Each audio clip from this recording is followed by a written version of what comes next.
দেখুন, নবজাগরণের রাজ্যে আরও বেশি করে ভোট এখন ভোট ব্যাংক, মন্দির বনাম মসজিদ, গীতা পাঠ বনাম কোরআন পাঠ, একদিকে মতুয়া আর একদিকে মতোয়ালি, একদিকে ওয়াকফ, অন্যদিকে রাম মন্দিরের জমি। এই জায়গায় আজ বাংলার রাজনীতি দাঁড়িয়ে। আবার বলবো, শিক্ষা, স্বাস্থ্য, শিল্প, কর্মসংস্থান, আইন শৃঙ্খলা, এমনকি দুর্নীতি ইস্যু হিসেবে আজ যেন পিছিয়ে পড়েছে। মা কি ছিলেন, মা কি হইয়াছেন। আমার পরবর্তী বক্তা সমীর রাইজ কি তফাৎ দেখতে পাচ্ছেন? দেখো, প্রথম কথা আমাকে একটু সময় দিতে হবে।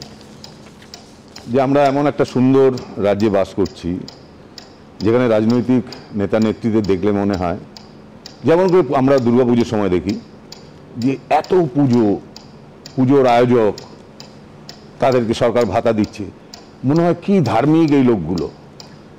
পাড়ায় পাড়ায় একটু খোঁজ নিয়ে দেখবেন যে পুজোগুলো যারা করেন তার মধ্যে নিশ্চয়ই কিছু মানুষ সত্যিই ভালো থাকেন, বাকিরা কি জিনিস। দ্বিতীয় নম্বর, এই যে রাজনৈতিক নেতাদের আমরা দেখিনি, আজকে মাননীয় মুখ্যমন্ত্রী বলছেন আমি ওখানে যাব কেন গীতা পাঠে, কেন ওটা তো রাজনৈতিক হিসেবে, তো উনি নিজে কেন যান? উনি রেড রোডে যান কেন? ওটাও তো রাজনীতি করতে, ওনার তো যাওয়ার কথা না। উনি বাক্সা কাছে যান কেন? ওটাও রাজনীতি করতে। যাই হোক, সময় আমি আমার প্রসঙ্গে আসি। দেখো, আমি আগেই তোমাকে বলেছিলাম, আমি আগের দিনে একটা অনুষ্ঠানে আমি বলেছিলাম যে মমতা ব্যানার্জির এই মুসলিম তোষণ একদিন বুমেরাং হবে। আজকে কিন্তু বুমেরাং হয়ে গেছে অলমোস্ট। আজকে উনি হিন্দু তোষণ করবেন না মুসলিম তোষণ করবেন এটা উনি বুঝতে পারছেন না। একেবারে আমি সরাসরি বলছি, একদম পরিষ্কার হয়ে গেছে উনি কোন দিকে যাবেন এখন বুঝতে পারছেন না। দ্বিতীয়ত, হুমায়ুন কবির আমার খুব কানে লাগলো, এই অনুষ্ঠানে বসে বললেন যে উনি হিন্দু তোষণ করেন। এতদিন তরুণ জ্যোতিরা বলতেন উনি মুসলিম তোষণ করেন। আসলে বুঝতে পারছেন না তো কেন এই যেভাবে উনি মুসলিম তোষণটা সরাসরি করেছেন, এবং এটা আমার প্রথম থেকেই মনে হচ্ছে যে এটা একদিন বুমেরাং হবে। অর্থাৎ তুমি যদি কোনো দিন বাড়িতে দেখো, কেউ ভালো ছেলে থাকে, কেউ একটু দুষ্টু থাকে, কেউ কম দুষ্টু থাকে। এবার কম দুষ্টু বা মাঝামাঝি দুষ্টু বা বেশি দুষ্টুকে তুমি যাকেই একটুখানি বেশি তুমি মানে টলারেন্স দেখাবে, সে কিন্তু একটা সময় সেগুলোকে আরও বাড়াবে। যেমন ধরো, মুসলিমদের যে উন্নয়ন হয়নি, এই কথাটা আজকে তুমি দেখো, এতক্ষণ যারা যারা বললেন প্রত্যেকেই কিন্তু একটা কথা বলছেন যে মুসলিমদের উন্নয়ন হয়নি। এটা আস্তে আস্তে হলেও মুসলিমরা বুঝতে পারছেন, কারণ সত্যি সত্যি মুসলিম সমাজের শিক্ষিত মানুষ যেমন আছেন, কিন্তু অধিকাংশ মানুষের কাছে এখনও শিক্ষার আলো সেইভাবে পৌঁছয়নি, যেটা ওনাদের বুঝতে দেরি হচ্ছে। হ্যাঁ, পরিবর্তন কি তাহলে মুসলিমদের কিছু হয়নি? নিশ্চয়ই হয়েছে। তুমি হেলমেট ছাড়া বাইক চালাও, তোমার কিচ্ছু হবে না। একটা হিন্দু ছেলে চালাক, তাকে অ্যারেস্ট করা হবে, তাকে থানায় নিয়ে যাওয়া হবে, ফাইন নেওয়া হবে। আর কি কিছু হয়নি? ভোটের আগে দেখবে এদেরকে কিভাবে কাজে লাগাচ্ছে। আর কি কিছু হয়নি? আজকে আমরা একটা সমাজ বিরোধী কাজ হলে প্রথমেই ধরে নিই বোধহয় এর মধ্যে নিশ্চয়ই মুসলিম ছেলে, এটা তো হওয়া উচিত নয়। না না, এটা কেন হবে? কিন্তু আমরা আমাদের ধরে নিতে হচ্ছে। তার কারণটা হলো, তাদের আমরা বিভিন্ন ক্ষেত্রে দেখতে পাই, যদি মুসলিম ছেলে কোনো অপরাধ করে, যেটা মুসলিম শিক্ষিত মানুষরা, আমাদের যারা বন্ধু বান্ধব, তারা আফসোস করে যে এটা এইভাবে আমাদের পুরো সমাজটাকে দূষিত করে দিচ্ছেন। যে ওরা ধরেই নেয় আমরা যে কোনো অন্যায় করলে আমরা ছাড় পেয়ে যাব। এই যে এইগুলো, এদের উন্নয়ন যদি হয়, এগুলো একটা নিশ্চয়ই উন্নয়ন। এবং তুমি ধরো, একদম সরাসরি বলছি, যেদিন মুসলিম সমাজকে উনি দুধেল গাই বললেন, এটা কি খুব সম্মানজনক কথা? কেন গোটা মুসলিম সমাজ সেদিনই প্রতিবাদ করলেন না? এটা তো কোনো সম্মানজনক কথা হতে পারে না।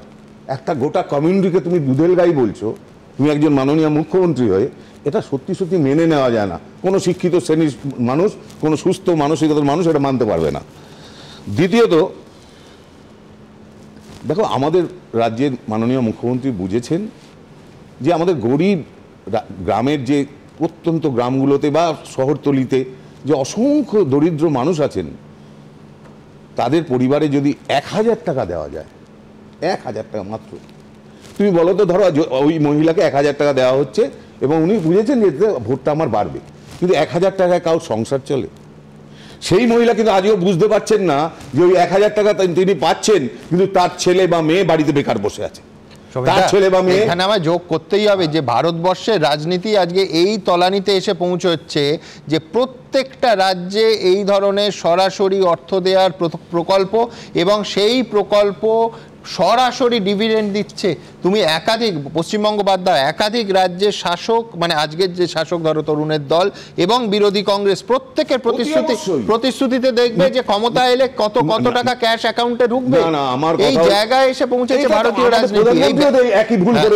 এই ব্যাধি গোটা দেশে ছড়িয়ে পড়েছে গ্যাংরিং এর মতো। আমাদের প্রধানমন্ত্রী বলেছিলেন 15 লক্ষ টাকা করে ঢুকবে যদি সব চোরাই টাকা উদ্ধারে। আজকে বলছি চোরাই টাকা বলে কিছু নেই। 1 মিনিট, চোরাই টাকা বলে কিছু নেই, এটা তো আমরা শুনেছি। দেখো, আমাদের আরেকটা দুর্ভাগ্য হলো যে রাজনৈতিক দলগুলো সত্যিকারের উন্নয়ন বলে কিছু কথা বলতে পারছেন না, তারা রাজনৈতিকভাবে তারা দেউলিয়া, যার জন্য তাদেরকে ধর্ম আঁকড়াতে হচ্ছে। যদি রাজনৈতিকভাবে তারা সক্রিয় থাকতেন তাহলে, এক সেকেন্ড আমার সুমন, আমি একটু দুটো কথা বলতেই হবে। আমি আরেকটা কথা বলছি, মাননীয় হুমায়ুন বাবু হয়তো প্রোগ্রামটা এখনো দেখছেন। উনি যেদিন বলেছিলেন যে হিন্দুদের মেরে ভাগীরথীতে ভাসিয়ে দেবো, সেদিন কেন মমতা ব্যানার্জি আমাদের রাজ্যের মুখ্যমন্ত্রী ওনাকে অ্যারেস্ট করেননি? একদম এইগুলোকে উনি বার্তা দিয়েছেন।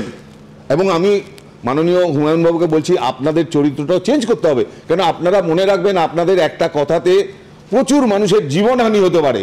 এই সমস্ত রাজনৈতিক নেতাদের আমরা বলছি, মানুষকে উত্তেজিত করবেন না। আপনারা খালি কিছু ভোট পাওয়ার জন্য, জেতার জন্য, আপনি কি খুব ধার্মিক লোক?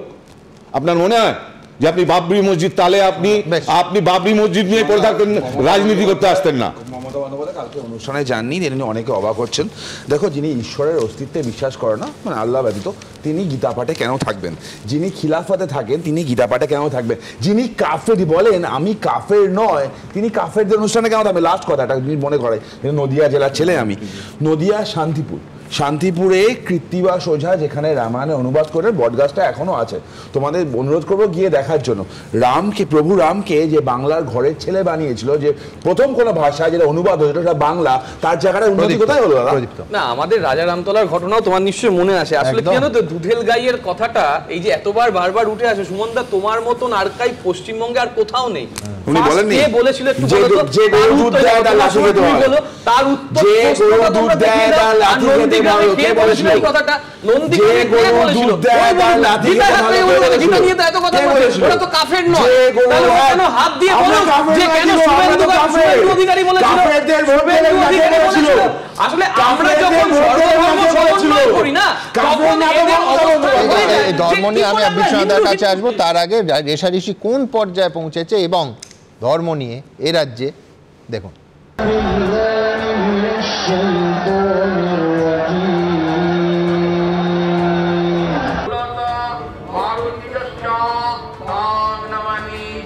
মসজিদ, মন্দির, বাবর, রাম, রাজনীতি এখন শুধুই ধর্মময়। শনিবার রেজিনগরে বাবরি মসজিদের শিলান্যাস করেন সাসপেন্ডেড তৃণমূল বিধায়ক হুমায়ুন কবির। সেদিনই বহরমপুরে বিজেপি নেতা শাখারফ সরকারের নেতৃত্বে হয় রাম মন্দিরের শিলাপুজো। রাজনীতির জায়গায় রাজনীতি থাকবে। মুসলমান সমাজের মানুষের কাছে বাবরি মসজিদটা যে একটা বিশাল ভাবাবেগ, সেই ভাবাবেগটাকে কেউ আঘাত করবে, মুসলমান লোকরাই তার জবাব দেবে। 12/12/2024 এখানে বাবরি মসজিদ হলেই এখানে রাম মন্দির হবে। মসজিদে আমি বিরোধী নই, মসজিদ এখানে হোক, রাম সবার। ভারতবর্ষের বুকে পশ্চিমবাংলা মুর্শিদাবাদের রাম মন্দির হবে না তো কি মস্কো হবে, জেরুজালেমে হবে? এই বছরের শুরুতেই মুর্শিদাবাদের সাগরদিঘিতে অপর একটি রাম মন্দিরের ভূমিপুজো শিলান্যাস হয়েছিল। 2024 ডিসেম্বরে হুমায়ুন কবির যখন বাবরি মসজিদ তৈরির ঘোষণা করেন, তারপরই মুর্শিদাবাদে রাম মন্দির তৈরির ঘোষণা করে বঙ্গীয় হিন্দু সেনা। 22 জানুয়ারি 2024 সালে যেদিন অযোধ্যার রাম মন্দিরে উদ্বোধন হয়েছিল, চলতি বছরের সেই একই দিনে সাগরদিঘির অলঙ্কার গ্রামে ধুমধাম করে শিলান্যাস ও ভূমিপুজোর আয়োজন করা হয়। বসানো হয় ফলক, ফলকের সামনে রাখা হয় রামলালার ছোট মূর্তি। 2 বিঘা জমিতে রাম মন্দির নির্মাণের দায়িত্বে রয়েছে বঙ্গীয় রামসেবক পরিষদ চ্যারিটেবল ট্রাস্ট। এদিকে হুমায়ুন কবির দাবি করছেন, শুধু মুর্শিদাবাদ নয়, মালদা, বীরভূম একাধিক জেলা থেকে তাঁর কাছে বাবরি মসজিদ তৈরির প্রস্তাব আসছে। আবার বলছি, মুর্শিদাবাদ জেলার 26টা ব্লকে উনি রাম মন্দির বানান, আমার কোনো বাধা, কোনো কিছু আপত্তি নেই। আমার কাছেও বীরভূম থেকে প্রস্তাব আছে, এটার পরে সেকেন্ড একটা বাবরি মসজিদ করার। মালদা থেকে প্রস্তাব আছে থার্ড একটা বাবরি মসজিদ বানানো। অযোধ্যার রাম মন্দির, দীঘার জগন্নাথ মন্দির, মহাকাল, দুর্গা অঙ্গন, রামনবমী, হনুমান জয়ন্তী, রথ, দোল, ঈদের নামাজ, ইফতার এসব নিয়ে এতদিন পশ্চিমবঙ্গের রাজনীতি চোখে পড়ত, কিন্তু এবার ভোটের আবহে সরাসরি মন্দির মসজিদের রাজনীতির প্রবেশ। ধর্মান্ধতা বা সাম্প্রদায়িক যে দৃষ্টিভঙ্গি, সেই দৃষ্টিভঙ্গিটা ভারতবর্ষের মতো একটা সেকুলার বা ধর্মনিরপেক্ষ দেশের জন্য খুব ক্ষতিকর। আর বারবার যদি ওই ধর্মের ভিত্তিতে বিদ্বেষ বা বিভাজনের প্রশ্নটা আগে আসে, তাহলে কোনো জাতি বা কোনো দেশ এগিয়ে যেতে পারে না, সেটা সম্ভব নয়। ধর্মকে সামনে রেখে রাজনৈতিক ক্ষমতা দখলের লড়াইয়ে নেমেছে বিজেপি, তৃণমূল, দাবি করছে কংগ্রেস। ভোট শেষ হয়ে যাবে, গীতা পাঠও বন্ধ হয়ে যাবে, কোরআন পাঠও বন্ধ হয়ে যাবে, এগুলোর আয়ু ভোট পর্যন্ত। কোরআন যুগ যুগ ধরে পড়া হচ্ছে, গীতারও তাই ইতিহাস, সমৃদ্ধ সব ইতিহাস, মানবতার ইতিহাস, মানুষের জন্য সব দর্শন তারা তৈরি করেছে। যদি মনে করতো গীতার রচয়িতা বা কোরআনের রচয়িতা যে আগামী দিনে আমাদের নিয়ে এভাবে ভোটের রাজনীতি হবে, তাহলে রচয়িতারা আর রচনা করতেন বলে আমার মনে হয় না। তাহলে কি শিক্ষা, স্বাস্থ্য, উন্নয়ন নয়, 26-এর বিধানসভা ভোট হবে মন্দির মসজিদকে সামনে রেখে? সন্দীপ সরকার, সুদীপ্ত আচার্য ও অর্ণব মুখোপাধ্যায়ের রিপোর্ট, এবিপি আনন্দ। আপনারা জানেন Facebook, YouTube, x, Insta, thread সব জায়গায় মন্তব্য পাঠাতে পারেন। দ্রুত কয়েকটা মন্তব্য নিয়ে নেব, তারপর সরাসরি সার্ভেতে যাব। মিহির কানুনগো তিনি লিখছেন, যখন 70-30-এর আওয়াজ তুলেছিলেন তখন হুমায়ুন কবির ছিলেন সর্দার, আজ বাবরি মসজিদের শিলান্যাস করে হলেন গদ্দার। শর্মিষ্ঠা দত্ত লিখছেন, সব রাজনৈতিক দল যদি ধর্ম করে তাহলে সাধারণ মানুষের কর্ম চিৎকার শুনবে কে? অতীশচন্দ্র বাবার লিখছেন, চাকরি, শিক্ষা, চিকিৎসা না ভেবে মন্দির মসজিদ, গীতা, কোরআন নিয়ে রাজনীতি সরগরম হলে খুবই দুর্ভাগ্যজনক। শেখ শামীম লিখছেন, ধর্মকে হাতিয়ার করে ডিভিডেন্ড পাওয়া অনেক সহজ, সেটা বুঝে গেছেন নেতারা। গৌতম বাগুই লিখছেন, ঈদের মঞ্চ হোক কিংবা গীতা পাঠের ময়দান, রাজনীতি মুক্ত হওয়া বাঞ্ছনীয়। ঠিক এইখান থেকে আবার বলছি যে Facebook, YouTube, x, Insta, thread সব জায়গায় আমরা একাধিক প্রশ্নে আপনারা কি বলছেন তার একটা আন্দাজ পাওয়ার চেষ্টা করি এবং সেটা প্রতি মুহূর্তে আপডেট হতে থাকে। আমি দ্রুত একটা প্রশ্ন নিয়ে নেব। আমাদের প্রশ্ন ছিল, পশ্চিমবঙ্গে কি ভোটাররা মন্দির মসজিদের রাজনীতির ভিত্তিতে ভোট দেবে? হ্যাঁ তাই দেবে এমনটা মনে করছেন 55%, দেবে না এমনটা মনে করছেন 42%, বলতে চাননি 3%। পরের প্রশ্ন ছিল, মন্দির মসজিদের রাজনীতি করে কি আদতে মানুষের জীবনের মূল সমস্যাগুলোকে চাপা দেয়া হচ্ছে? 89% মানুষ মনে করছেন হ্যাঁ এইভাবে চাপা দেয়া হচ্ছে, না মনে করছেন 9%, 2% বলতে চাননি। পরের প্রশ্ন, মন্দির মসজিদকে কি ভোটের স্বার্থে ব্যবহার করা উচিত? 16% মনে করছেন হ্যাঁ করা উচিত, তাতে কোনো অসুবিধে নেই।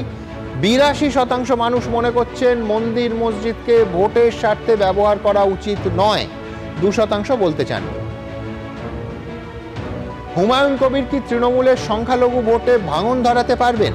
71% মনে করছেন হ্যাঁ তিনি সংখ্যালঘু ভোটে ভাঙন ধরাতে পারবেন না এমনটা মনে করছেন 25%, বলতে চাননি 4%। পরের প্রশ্ন ছিল, হুমায়ুনের বাবরি মসজিদ কি বিধানসভা ভোটে অন্যতম ফ্যাক্টর হয়ে উঠবে? ফ্যাক্টর হবে এমনটা মনে করছেন 72%, হবে না এমনটা ভাবছেন 27%, বলতে চাননি 1%। গীতা পাঠের পর এবার কোরআন পাঠের অনুষ্ঠানের ঘোষণা। বিধানসভা ভোটের কথা মাথায় রেখেই কি এগুলো করা হচ্ছে? খুব স্বাভাবিকভাবেই 94% মানুষ মনে করছেন হ্যাঁ তাই করা হচ্ছে, 5% মনে করছেন এমনটা নয়, বলতে চাননি 1%। বিশ্বনাথ চক্রবর্তী, দেখুন 3 মিনিটটা এই ধরনের টপিকের ক্ষেত্রে বিশ্লেষণের ক্ষেত্রে খুব কম সময়, কেন আমি বলছি অসংখ্য অভিমুখ। আমি আপনার সামনে যেটা হাজির করেছিলাম সেটা হলো যে এই মুহূর্তে যে ডেভেলপমেন্টগুলো হচ্ছে সেই কনটেক্সটে হুমায়ুন অবস্থানটা কি তৈরি করছেন। এবং আমি মেইন আমার আর্গুমেন্টটা হলো যে দেখুন আইএসএফও তো তৈরি হয়েছিল 21-এর নির্বাচনের আগে, কিন্তু আইএসএফ কিন্তু কখনোই দাবি করেনি আমরা মুসলমানদের দল, তারা বলেছে secular party, Indian secular front, ফলে তারা কিন্তু করেনি। এখানে সরাসরি মুসলিম গোষ্ঠীকে যুক্ত করে কিন্তু হুমায়ুন কথা বলছেন এবং একটা মসজিদের কনসেপ্ট এনেছেন। এবং যেটা বারবার আমি বলি যে মধ্যবিত্ত একটা মুসলিম সমাজ তৈরি হয়েছে, যারা কিন্তু মনে করছে যদি মানে হিন্দুদের জন্য একটা দল তৈরি হতে পারে, বিজেপি যারা দেশ চালাচ্ছে, তাহলে মুসলমানদের জন্য একটা দল কেন থাকবে না? এটা কিন্তু আমি এই ভাবনা থেকে কিন্তু ইউডিএফ তৈরি হয়েছে আসামে, এই ভাবনা থেকে কিন্তু মানে আসাউদ্দিনের দল তৈরি হয়েছে, এই কারণেই কিন্তু মুসলিম লীগ আজও কেরালায় কাজ করতে পারছে। দ্বিতীয় যে বিষয়টা আমি আপনাকে বলছি যে দেখুন, মুসলিমরা কিন্তু স্ট্র্যাটেজিক্যালিও ভোট দেয়, এটা ফ্যাক্ট। যে যখন মুসলিমরা দেখবেন যে এইখানে মানে মানে বিজেপি ক্ষমতায় চলে আসতে পারে, সেই মুহূর্তে কিন্তু হুমায়ুন কবির যত আবেগ তৈরি করুন না কেন, স্ট্র্যাটেজিক্যালি কৌশলগত জায়গা থেকে কিন্তু তারা তৃণমূল কংগ্রেসকে ভোট দিয়ে কিন্তু পুরো এতদিনের যে তাদের অবস্থানটা সেটা মানে ভোটের বাক্সে কিন্তু রিফ্লেক্ট নাও হতে পারে। কিন্তু ফাইনালি যে আমি কথাটা বারবার বলবো যে এন্টার এপিসোডে আমার সবচেয়ে একজন অধ্যাপক হিসেবে যেটা আমার জোরালোভাবে বলা দরকার, যে আমরা মনে করি যে জাত ধর্ম বর্ণ ভাষার বাইরে গিয়ে অবশ্যই মানে গত 15 বছরে মমতা বন্দ্যোপাধ্যায়ের যে কার্ড, বিশেষ করে শিল্পের প্রশ্নে, আমার কলেজ বিশ্ববিদ্যালয়ের ছাত্ররা কেন চাকরি পাচ্ছে না সেই প্রশ্নে, বিভিন্ন জায়গায় যে পরিকাঠামোগত অনুন্নয়ন সেই প্রশ্নে, আমরা মনে করি যে আর্থসামাজিক বিকাশের প্রশ্নে মমতা বন্দ্যোপাধ্যায়ের কার্ডের উপর ভিত্তি করেই কিন্তু ইলেকশনটা হওয়া উচিত। এবং একই সাথে বিরোধীরা কি বিকল্প দেখতে পাচ্ছে আগামী দিনে, তার কথা আমার একটা তীব্র আপত্তি আছে। ইন্ডিয়ান সেকুলার ফ্রন্ট নাম হতে যদি সেটা সেকুলার হয়, তাহলে ভারতীয় জনতা পার্টিতে হিন্দু পার্টি কি করেনি? একটা প্রশ্ন, যেহেতু আপনি মুর্শিদাবাদ নিজের জেলা শুধু নয় ভোটেও লড়েছেন, এই মুর্শিদাবাদেই তো ধরুন ডব্লিউবিআই, এসডিপিআই এই রকম মানে একেবারে মুসলিমদের কথা বলা, সেকুলার বলে দাবি না করা দলও একসময় তারা কিছুটা সাফল্যও পেয়েছিল। আমি মুর্শিদাবাদে বড় হয়েছি, কার্যত তো বহু ভোট কাটার ক্ষেত্রে এরা এটা ফ্যাক্টর হয়েছে, এটা তো ফ্যাক্ট। ওখানকার সাধারণ মুসলমানরা কিন্তু সাম্প্রদায়িক ছিল না বা হিন্দু বিরোধী ছিল না, ওখানকার হিন্দুরাও মুসলমান বিরোধী ছিল না।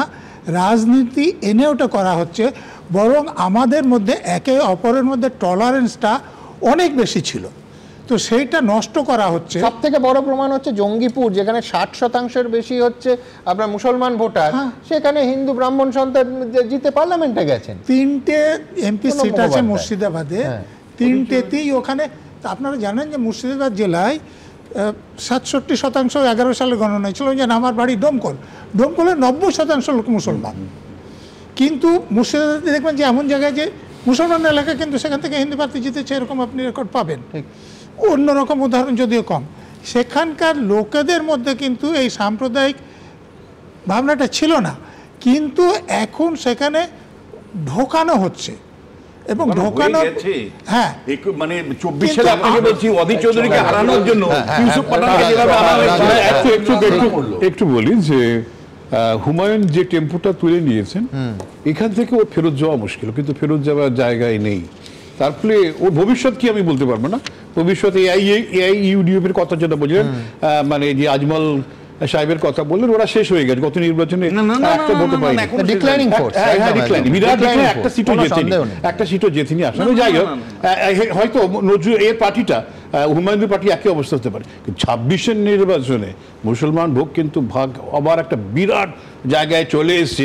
হুমায়ুন যে জায়গায় দেখুন, যে লোকটা সামান্য অবস্থায় ছিল কোথায় উঠছে, ও আর পেছনে ফিরবে না, এবং ওর সাথে যদি আরো কিছু লোক ছুটে আসে, এই অবস্থায় বিজেপি সুইসাইড করবে না যে যোগীরাজকে রেখে এখানে বাংলায়। একটা হলো হুমায়ুনের মমতা বন্দ্যোপাধ্যায়ের যে অবস্থান আমি জানি, যখনই উনি ডিসঅ্যাসোসিয়েট করেন সাধারণত সিকিউরিটি উইথড্র করেন। আজকে হুমায়ুন নিজে বলছেন আমার রাজ্য সরকারে 3টে সিকিউরিটি আছে। খ হলো হুমায়ুন নিজে বিধানসভার চত্বরে দাঁড়িয়ে বলেছেন যে 30-40 জন এমএলএ যদি নিয়ে আসে মমতার কাছে আমার দর বাড়বে। ফলে হুমায়ুন, আপনি এটা একেবারে ব্ল্যাঙ্ক চেক দিবেন না দয়া করে। হুমায়ুন মমতা হয়ে খেলছে কিনা সেটা বলা যায় না। বিজেপি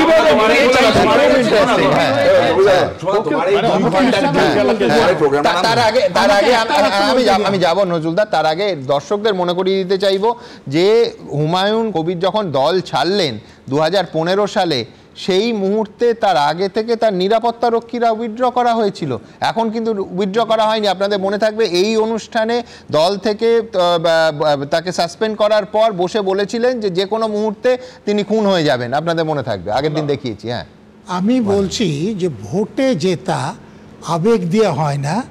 গুন্ডা বদমাশরা রিভলভার নিয়ে বোমা নিয়ে কাকে ভোট কেন্দ্রে যেতে দেবে, ভোটটাতে যাওয়ার পর কাকে ভোট দিতে দেবে তার উপর নির্ভর করে। অতএব রাজাগোপাল বাবু যে বলছেন সেগুলো বলি। সুমনদা, এই 2 ঘন্টা তোমার সেই বেসিক্যালি 2 ঘন্টা খেলার সঙ্গে সঙ্গে অনুষ্ঠানে এতক্ষণ ধরে আলোচনা হয়ে গেল সংখ্যালঘু ভোট, হুমায়ুন কবির কি করছে না করছে। প্র্যাকটিক্যালি এটা আলোচনা কেন হচ্ছে না সুমনদা? কারণ সংখ্যালঘুদের যে কথা বলা তার কাছে ভোট ব্যাংক হয়ে থেকে গেল। উল্টো দিকে হিন্দু ভোট ব্যাংক বলে কিছু নেই, সংখ্যালঘু ভোট ব্যাংক। হুমায়ুন কবির, মমতা বন্দ্যোপাধ্যায়ের গেম প্ল্যান, তাকে সিকিউরিটি দিয়ে রেখে দেওয়া হলো, পুরোনো খেলা, পুরোনো নাটক। মমতা বন্দ্যোপাধ্যায়ের নাটক তো পশ্চিমবঙ্গের মানুষ আগেও দেখেছে। এভাবে দেখছি যে একটা নির্দিষ্ট কেন্দ্রে শুভেন্দু অধিকারী বলছে ওখানে আমরা পারবো না, ওখানে মিম আর আইএসএফ কে দেখতে হবে। আবার ঠিক সেইখানেই ওই মিমের সঙ্গে যোগসাজশ বাড়ানোর জন্য হুমায়ুন কবির বলছে। কিন্তু আমার বক্তব্য হলো আমাদের রাজনীতিটা কোথায় জানো? আমাদের রাজনীতিতে যেমন লক্ষ্মীর ভান্ডারের, আমাদের রাজনীতি তেমনই 1400 মেডিকেলের আসন, 1400 মেডিকেলের আসন কিভাবে 4800 ছাড়িয়ে গেল সেইটা আমাদের রাজনীতি হবে। কতটা আরে বাবা কলেজে কেমন ভর্তি হচ্ছে সেটা তুমি জিজ্ঞেস করো। আমার কলেজে এখনো পশ্চিমবঙ্গের গ্রস এনরোলমেন্ট রেশিও মুসলিমদের যেমন বেশি আছে তেমনি আমাদের স্বাভাবিকভাবে বেশি আছে। প্রদীপ তো কি সুন্দর স্বীকার করলো এবং প্রদীপ তো গর্বিত আমাদের রাজনীতিটা কোথায়। না আমি পুরোটা শুনেছি, এইখানে তো মেডিকেলটা শুনেছি, আমার দুটো কানই কাজ করছে, মেডিকেলটা শুনেছি, দুটো কান কাজ করছে।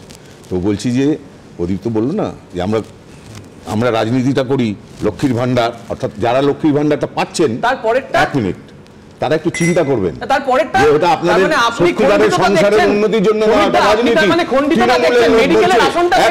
এক মিনিট প্রদীপ, তো আমি তোমার কথা বলবেন না, কিন্তু আপনি তো তৈরি করছেন একজন, আপনি সমাজে প্রতিষ্ঠিত একজন লোক, আপনি যদি অর্ধেকটা তৈরি করেন তার একটা ইমপ্যাক্ট পড়ে।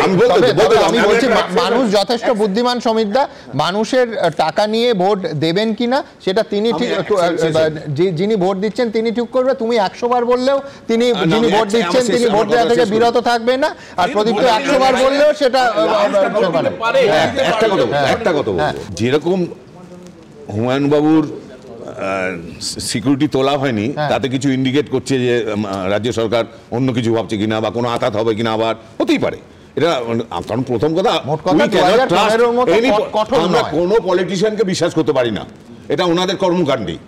দ্বিতীয় কথা, এই হুমায়ুন বাবু কিছুক্ষণ আগে বললেন যে ভারতবর্ষের 19টি রাজ্যে বিজেপি শাসন করছেন, সেখানে কি মুসলিমরা মারা গেছেন? সত্যিই তো তাই, সব মুসলিম কি ওখানে মারা গেছেন? মারা যাননি, সেটা অন্য প্রসঙ্গ। কিন্তু এই হুমায়ুন বাবুই কিন্তু বললেন, সুতরাং দুটো দিকই উনি ওপেন রেখেছেন, কোন দিকে যাবে রাজনীতি। দেখুন রাজনীতির সম্ভাবনার শিল্প, সুতরাং আমি বলছি পরিস্থিতির ওপর নজর রাখা ছাড়া, নিজেদের মতো বিশ্লেষণ করা ছাড়া খুব কিছু বাকি নেই। কিন্তু এইখানে আজকে বঙ্কিমচন্দ্র চট্টোপাধ্যায়, বাংলার মনীষীর নাম নিয়ে একেবারে সরগরম হলো সংসদ। প্রধানমন্ত্রী বঙ্কিম দা বলেছিলেন, সঙ্গে সঙ্গে সৌগত রায় প্রতিবাদ জানালেন, মুহূর্তে প্রধানমন্ত্রী শুধরে নিলেন। কিন্তু আমাদের দেশের সংস্কৃতি মন্ত্রী তিনি কি করলেন? একেবারে নামটাই ভুল বললেন এবং কার্যত খানিকক্ষণ বুঝতেই পারলেন না যে বঙ্কিমচন্দ্র চট্টোপাধ্যায়ের নামে কোথাও দাস নেই। পরের প্রতিবেদন। ऐसे समय बंकिम दा ने चुनौती दी। बंकिम दा ने जब वंदे मातरम की रचना की, बंगाल की धरती से निकला बंकिम दा का ये भाव सूत्र। বন্দে মাতারমের 150 বছর পূর্তি, সংসদে সেই নিয়ে আলোচনা। সেখানে জাতীয় গানের স্রষ্টাকে দাদা সম্বোধন করলেন নরেন্দ্র মোদী। এবছর জুন মাসে যার 187তম জন্মদিন গেছে, সেই বঙ্কিমচন্দ্র চট্টোপাধ্যায়কে তিনি বললেন বঙ্কিম দা। एक बहुत बड़ा स्वदेशी आंदोलन खड़ा हुआ। अंग्रेज समझ गए थे कि बंगाल की धरती से निकला बंकिम दा का ये भाव सूत्र। নরেন্দ্র মোদীর মুখে বঙ্কিম দা সম্বোধন নিয়ে তীব্র আপত্তি জানান তৃণমূল সাংসদ সৌগত রায়।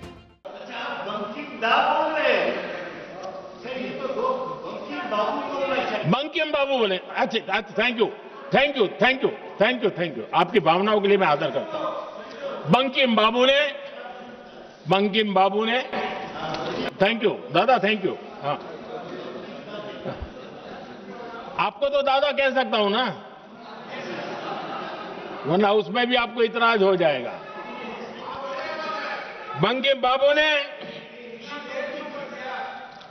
ये जो भाव विश्व तैयार किया था, उनके भाव गीत के द्वारा उन्होंने अंग्रेजों को हिला दिया। উনি তখন বুঝতে পারলেন যে খুব ভুল হয়েছে এবং পরে আমায় থ্যাংক ইউ বললেন, কিন্তু যা ক্ষতি সেটা হয়ে গিয়েছে। রেকর্ডে ঠেকে গেল পার্লামেন্টের প্রসিডিংয়ে যে প্রধানমন্ত্রী এটাও জানেন না যে কিভাবে একজন বাঙালি মহৎ মানুষকে उद्देश्य করে বলতে হয়। हम आज यहाँ ये बहस क्यों कर रहे हैं? हमारा राष्ट्रगीत है, इस पर क्या बहस हो सकती है?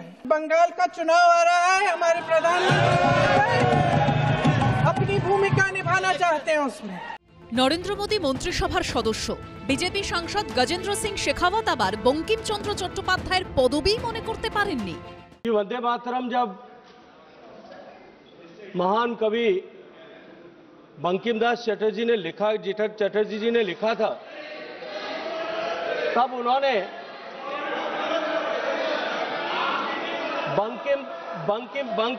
बंकिम चटर्जी ने चट्टोपाध्याय जी ने लिखा था। এরই মধ্যে সোমবারই আবার সোশ্যাল মিডিয়ায় মমতা বন্দ্যোপাধ্যায়ের এই ভিডিও পোস্ট করে কটাক্ষ করেন শুভেন্দু অধিকারী। ন্যাশনাল সং ভারতবর্ষে কে গেয়েছিলেন? বাংলা থেকে নামটা কি? বঙ্কিমচন্দ্র চট্টোপাধ্যায়।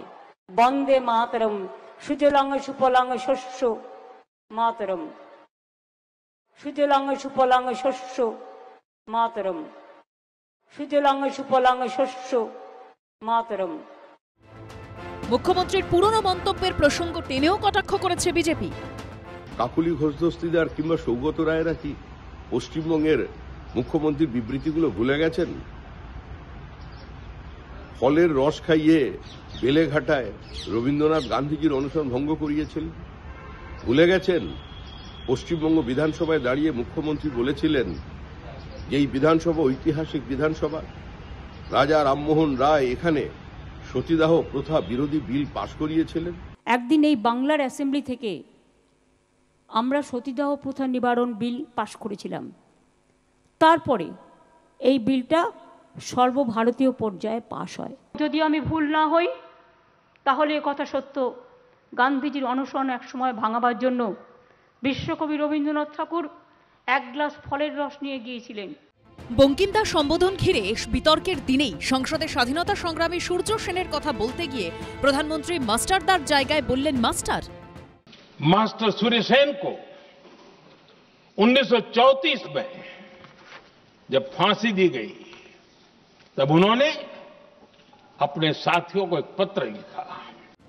রাজনীতিতে দাদা দিদির লড়াই চিরকালীন। এখন মনীষীরাও অজান্তেই তার অঙ্গ হয়ে পড়ছে। বিজেন্দ্র সিংহ ও অর্ণব মুখোপাধ্যায়ের রিপোর্ট, এবিপি আনন্দ। নীরেন্দ্রনাথ চক্রবর্তী লিখেছিলেন, বাহু বাড়াও আলোর দিকে, রাখো তোমার প্রতিশ্রুতি। এখন রাজনীতির লোকজনেরা আলোর দিকে নয়, ভোটের দিকে বাহু বাড়িয়ে নানা প্রতিশ্রুতি দেন। যেমন এ রাজ্যে তৃণমূল কংগ্রেসের লক্ষ্মীর ভাণ্ডারের মোকাবিলায় বিজেপির অন্নপূর্ণা ভাণ্ডারের প্রতিশ্রুতি, স্বাস্থ্যসাথীর বদলে আয়ুষ্মান ভারতের প্রতিশ্রুতি ইত্যাদি ইত্যাদি। এখন ভোটারের মনে আসলে কি আছে সে বোঝে কার সাধ্যি। বোঝা গেলে এত খরচ করে ভোটই করতে হতো না। আমরা শুধু চাই যেই জিতুক না কেন ভোট হোক অবাধ এবং শান্তিপূর্ণ। এইটুকু চাওয়ার জন্য আবার কেসের প্রতিশ্রুতি দেবেন না প্লিজ। দেখুন, কেস দেবেন না প্লিজ।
Yes.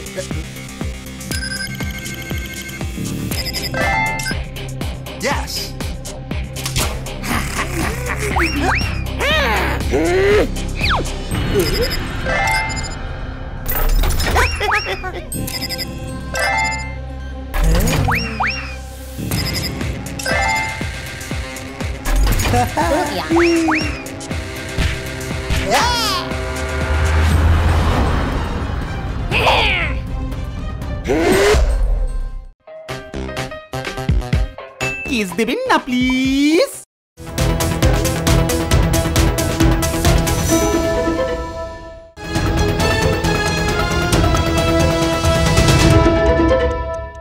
এবিপি আনন্দ, এগিয়ে থাকে, এগিয়ে রাখে।